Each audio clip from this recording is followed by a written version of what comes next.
Hamas చెరలో ఉన్నటువంటి ఇజ్రాయేలీల్ని విడుదల చేస్తున్నారు 1 by 1. ఎందుకంటే ట్రంప్ వాళ్ళ అంతు చూస్తానని ప్రకటించడం వల్ల.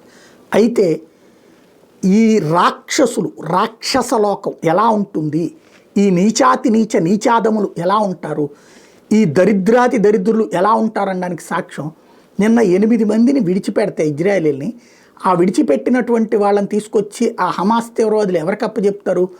అక్కడ ఉన్నటువంటి రెడ్ క్రాస్ వాళ్ళకి అప్పచెప్తారు.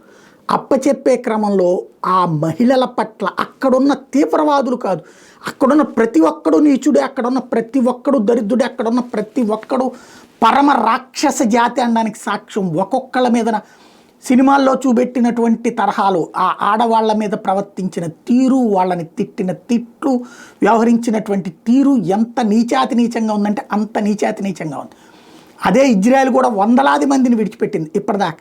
అక్కడ ఇజ్రాయేలీలు అట్లాగా తిట్టలేదు, కొట్టలేదు, లేదా అవతలకి వీళ్ళకి మళ్ళీ అసహ్యకరంగా బిహేవ్ చేయలేదు.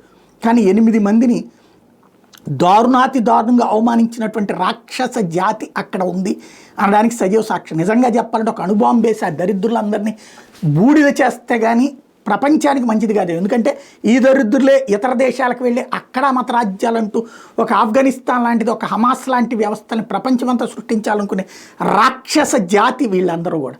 ఇప్పుడు అక్కడ దాంతో ఆగ్రహించినటువంటి ఇజ్రాయెల్ నిన్న వాస్తవంగా 170 మందిని 8 మందికి 170 మందిని విడిచిపెట్టడానికి సిద్ధపడ్డటువంటి ఇజ్రాయెల్ మొత్తాన్ని విడిచిపెట్టేదాకా మీ వాళ్ళందరినీ విడిచిపెట్టని చెప్పేసి ఆపేసి వెనక్కి తీసుకెళ్ళిపోయింది.